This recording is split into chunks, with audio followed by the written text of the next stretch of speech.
మన శ్వేతమ నాయకులు, పార్లమెంట్లో ప్రతిపక్ష నాయకులు, యువ నాయకులు రాహుల్ గాంధీ గారి యొక్క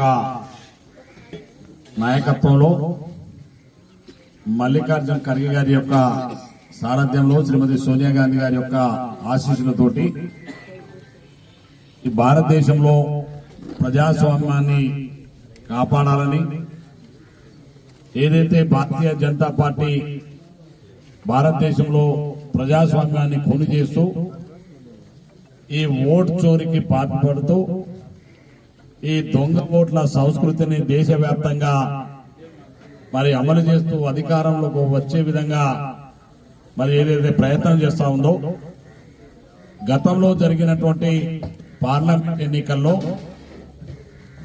ఆ ఎన్నికల్లో ఈ విధానం ద్వారానే భారతీయ జనతా పార్టీ అధికారంలోకి వచ్చింది.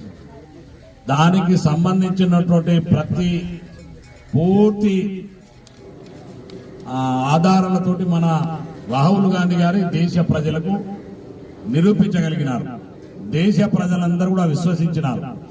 వాస్తవంగా భారతీయ జనతా పార్టీ ఓటు చోరీ ద్వారానే మాత్రమే అధికారంలోకి వచ్చిందనే విశ్వాసం ఇవాళ భారతదేశ వ్యాప్తంగా ప్రతి భారత పౌరులు నమ్మగలుగుతున్నారు. అంటే వారు చేసింది దొంగతనం వాస్తవం అనేది.